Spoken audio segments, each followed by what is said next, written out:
Something fundamental is shifting beneath our feet, and Venezuela is the clearest indicator of this transformation. For decades, Washington operated under a simple assumption: economic sanctions, financial pressure, and diplomatic isolation could force any nation to bend to American will. But that assumption is no longer holding. What is happening in Caracas right now illustrates exactly why. Venezuela has endured the most extensive sanctions ever imposed on a country in this hemisphere. We are talking about financial blockades that prevent them from selling oil, freezing billions of dollars in assets, cutting them off from international banking, and creating measures designed to collapse their economy and force regime change. This was not subtle. This was maximum pressure applied deliberately and consistently over many years. Yet Venezuela remains standing. More than surviving, the country is rebuilding its relationships with other nations, securing new trade partners, and demonstrating something Washington never anticipated: that American economic dominance is no longer absolute. This isn't a question of whether Maduro is a good leader or not. The key issue is the structural change reshaping global power. The unipolar moment, the brief period after the Cold War when the United States could dictate terms worldwide. Ending. Countries are now discovering alternatives. China offers financing without political conditions. Russia provides military cooperation without demanding regime change. India trades in its own currency instead of relying on the dollar.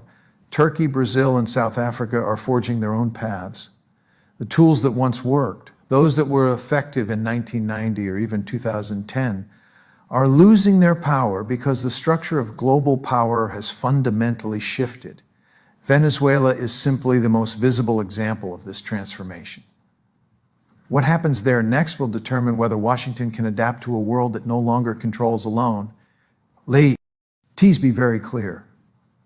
The debate about Venezuela is not primarily about Maduro's governance or the state of democracy there. Those are important questions, but they are secondary to the structural issue: why have the most comprehensive sanctions in modern history failed to achieve their stated goals? And what does that failure reveal about the world we live in today compared to 20 or 30 years ago?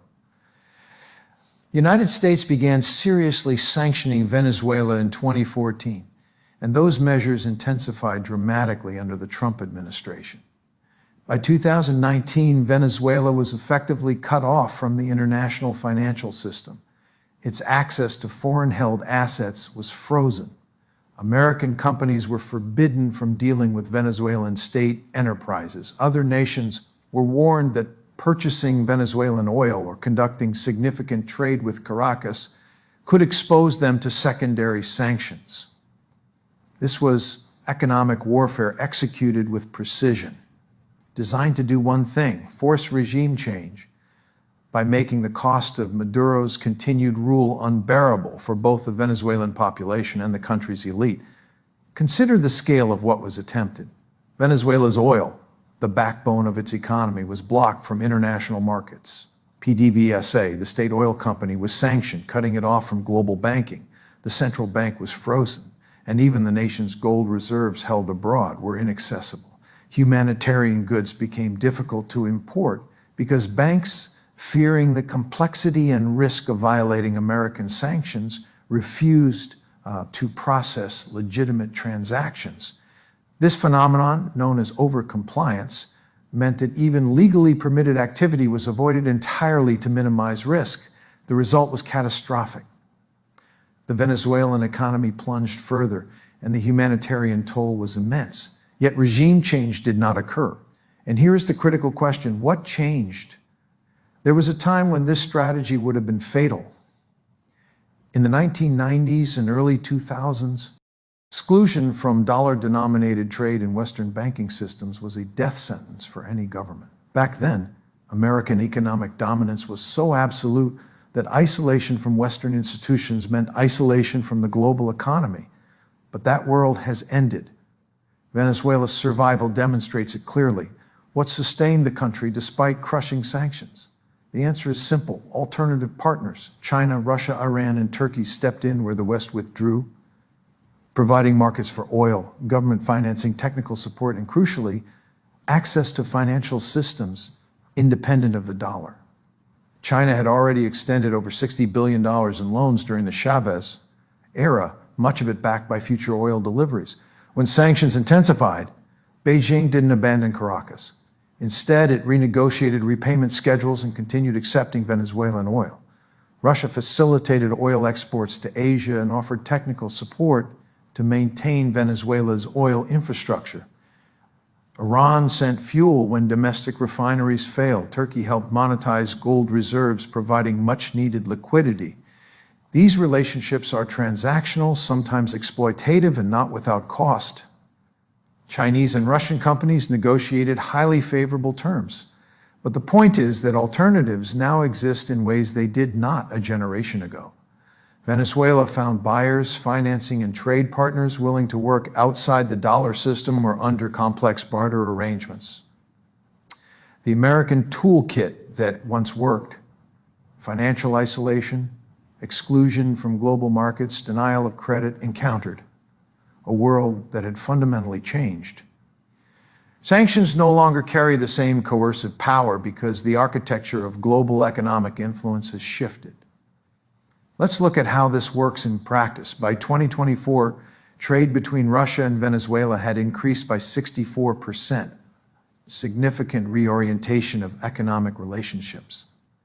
The two countries signed strategic agreements covering hydrocarbons, military cooperation, and even space technology. These aren't symbolic gestures, they are functional arrangements that allow both nations to circumvent Western sanctions. When Chevron finally ended its Venezuelan operations in 2025, after years of operating under special licenses, the vacuum was not filled by economic collapse. Instead, Venezuela deepened its integration with non-Western partners. China's role is especially revealing. Beijing's engagement is pragmatic, not charitable. Chinese lending to Venezuela slowed after 2016 when it became clear the country could not service its debts. Yet China did not foreclose or demand immediate political concessions. Instead, it renegotiated repayment schedules, accepted oil at discounted rates, and maintained ties serving its strategic interests in Latin America. This is a different model of international engagement. It isn't necessarily better or worse in moral terms, but structurally it is transformative. It shows that countries can maintain economic lifelines even under extreme Western pressure. Venezuela is not alone. Iran provides another example. When the United States withdrew from the nuclear deal in 2018 and imposed maximum pressure sanctions, Iran's oil exports plummeted, its currency collapsed, and inflation skyrocketed. By conventional metrics, the economy was devastated. Yet the Iranian government survived. It strengthened relations with China, expanded cooperation with Russia, and developed sophisticated networks to evade sanctions. Russia demonstrates this pattern as well. After Western sanctions following Crimea in 2014, and again after the 2022 invasion of Ukraine, analysts predicted economic collapse. The ruble was expected to plummet, industry to grind to a halt. That did not happen. Russia redirected energy exports to Asia, sourced technology outside the West, and created alternative financial systems. Growth slowed, living standards declined, but the state functioned. War efforts continued, and domestic control persisted. The common thread among Venezuela, Iran, and Russia is not authoritarianism, although that is a factor. It is the realization that these nations can survive outside the American-led economic order. This is historically significant. It demonstrates that tools of economic statecraft, which were devastatingly effective 3 decades ago, now have limited coercive power.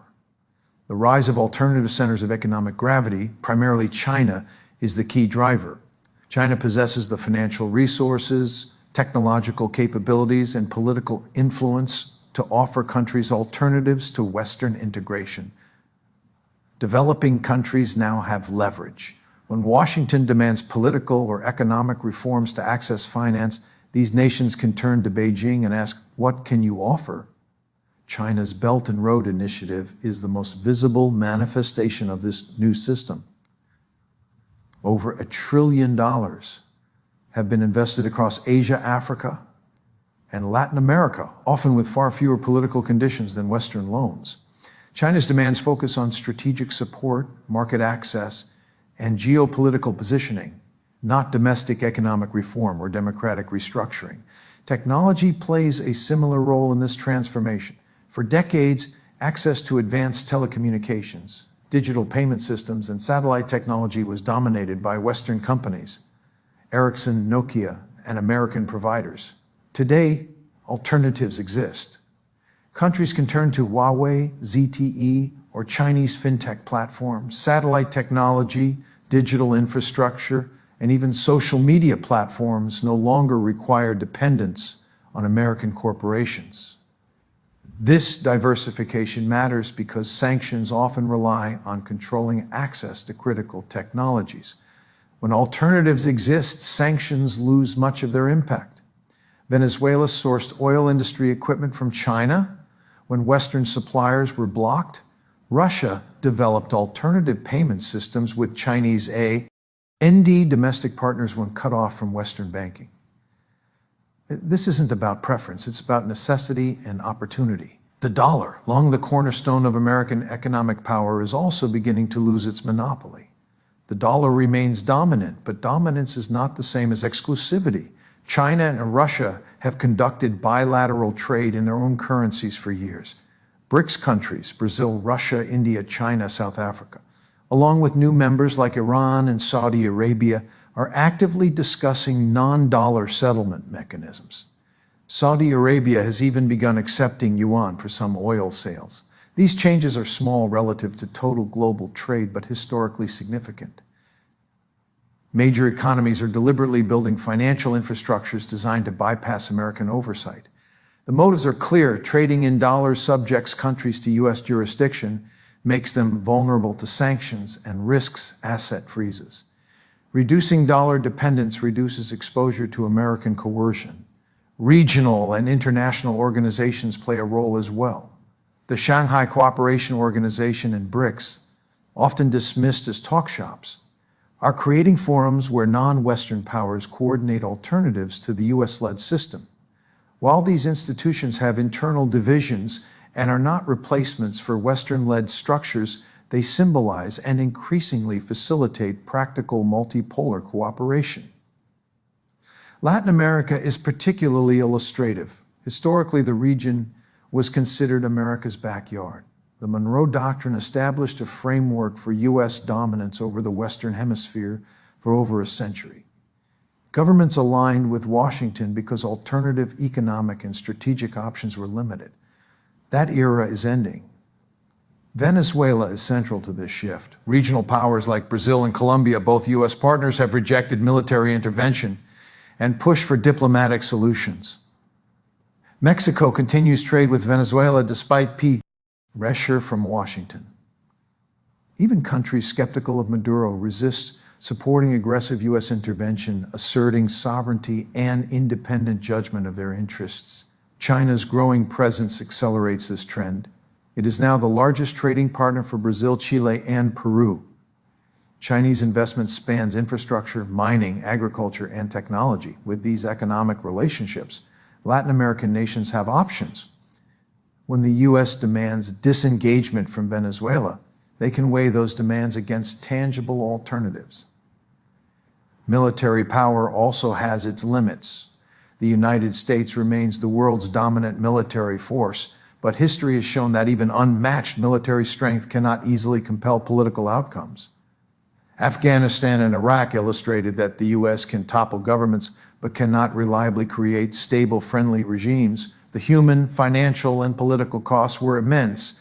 While the strategic gains were uncertain at best, this experience has made policymakers, military leaders, and the public cautious about interventions, even in the Western Hemisphere. When U.S. officials suggested military options for Venezuela, the regional backlash was immediate. Colombia and Brazil clearly opposed any American intervention. The political cost of unilateral military action in Latin America today is far higher than it was in the 20th century because countries now have autonomy, alternatives, and the willingness to openly challenge U.S. pressure. Understanding multipolarity is crucial. Multipolarity does not mean the end of American influence. The U.S. remains extraordinarily powerful militarily, economically, technologically, and culturally, but it no longer holds the dominance that allows unilateral imposition of outcomes. In a multipolar world, other powers have sufficient capability to offer alternatives, resist American pressure, and pursue independent strategies. In a unipolar world, the U.S. could sanction a country A, and D, leave it with little choice, comply, or face isolation and collapse. In a multipolar world, sanctioned nations can turn to other powers for trade, financing, technology, and political support.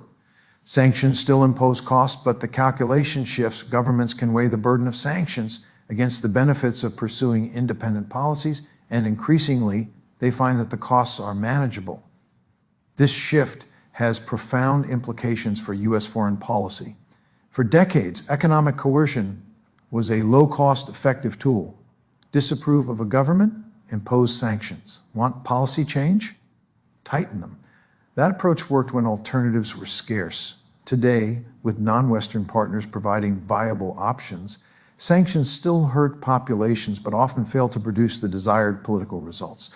The humanitarian impact is undeniable. Venezuela has endured widespread poverty, collapsed healthcare and education systems, and mass emigration. How much of this stems from government mismanagement versus sanctions is debated. What is indisputable is that sanctions exacerbate suffering while failing to achieve regime change. This raises an ethical question. If sanctions do not accomplish their goals but inflict severe human suffering, what justifies their continuation? Traditional reasoning assumes that sustained pressure will eventually force political compliance. But in a world with alternatives, that assumption no longer holds. Countries can survive sanctions without conceding to U.S. demands, while ordinary citizens bear the brunt. So what are the alternatives? If sanctions are ineffective and military intervention is costly and risky, how should the United States respond to governments it views as threatening to its interests or human rights? This is the central strategic question facing American foreign policy, and one that Washington has yet to fully confront. The old playbook assumed American dominance gave the luxury of choosing between coercion, scion, and inaction. But in a multipolar world, coercion is less effective. A more sophisticated approach is required, one that starts with accepting reality. The United States cannot simply impose outcomes. This is difficult for policymakers accustomed to unprecedented global influence. The period from roughly 1991 to 2008 was historically unusual, not the norm. That moment is over, and clinging to it leads to repeated failures, as we see with Venezuela. A second requirement is building genuine international coalitions based on shared interests rather than unilateral dictate. Multilateralism is often invoked to legitimize U.S. policy, but real multilateralism accepts that other nations have their own priorities.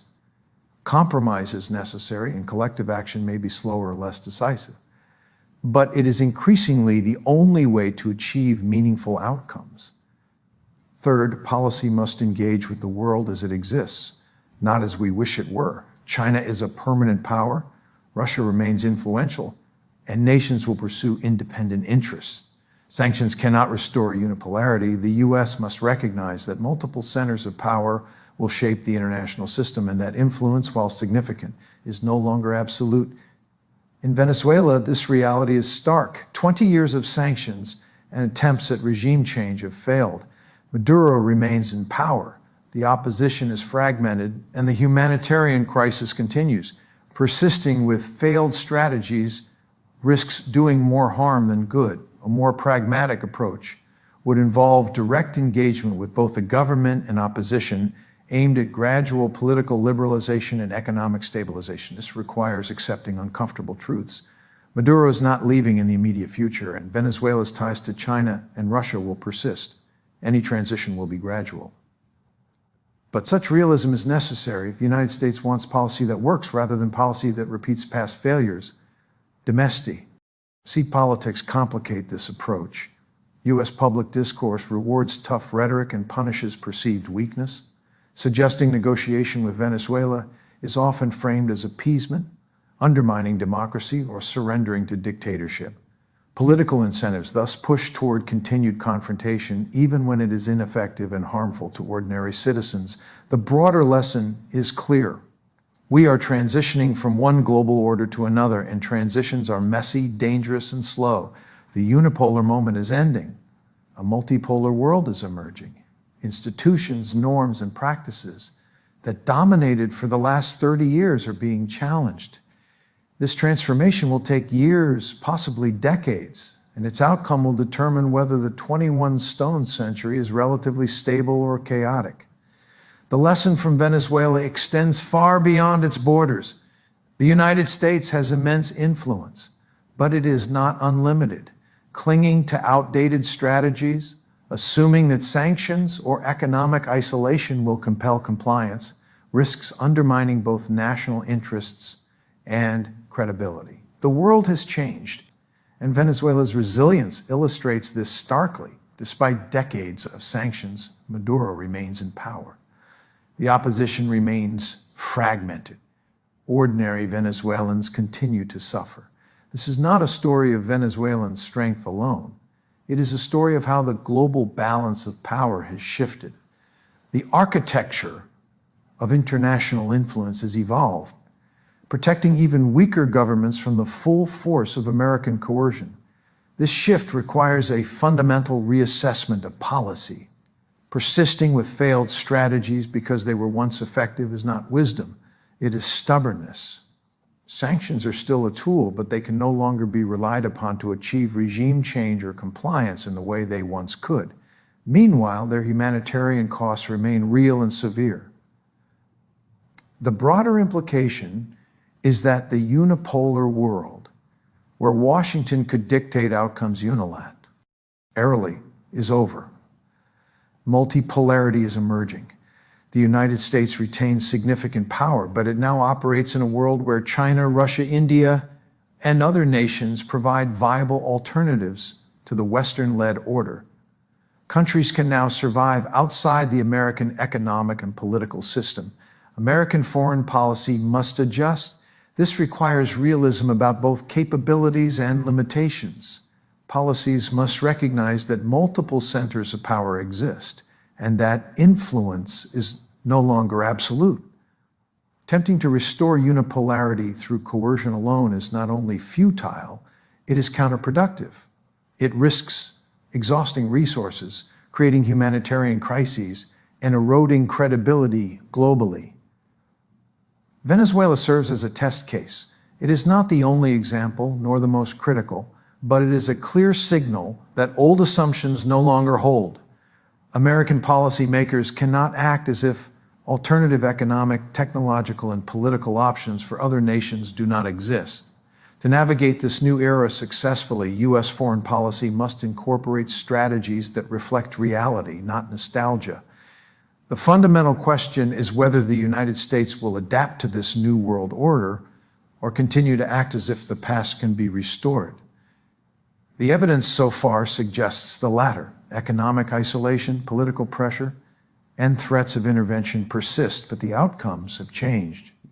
Nations now operate with options that were unimaginable during the unipolar era, reshaping the rules of international engagement. The reality is clear. Venezuela remains standing despite years of American pressure, not because the country is inherently strong, but because the global balance of power has shifted. Even nations under extreme sanctions now have access to alternatives. Trade partners, financing, technology, and political support outside the US-led system. This is the reality American foreign policy must confront. Persisting with strategies that no longer work risks humanitarian harm, wasted resources, and global credibility. The unipolar moment has ended. A multipolar world is emerging. One where American influence matters but is not decisive in isolation. The path forward requires acknowledging these truths. It requires adopting a realistic, nuanced approach that balances American interests with the realities of a multipolar system. This means pursuing diplomacy where possible, building genuine coalitions, engaging directly with nations we view as adversaries, and preparing to operate in a world where alternatives exist to our influence. If the United States continues to act as if unilateral coercion is sufficient, it will exhaust itself in futile efforts to restore a past that is gone. But if it adapts, recognizing the limits of its power and the opportunities for cooperation, it can help shape a multipolar world that is stable, prosperous, and relatively peaceful. Venezuela is not just a regional issue. It is a signal of a broader global shift. The sanctions, the pressure, the economic isolation, all of it has failed to achieve its intended outcome. This is a warning. Old tools designed for a unipolar world are no longer enough. The future of international politics will be defined by how nations, including the United States, navigate this new architecture of global power. American influence remains significant, but the lesson is unavoidable. The world has changed.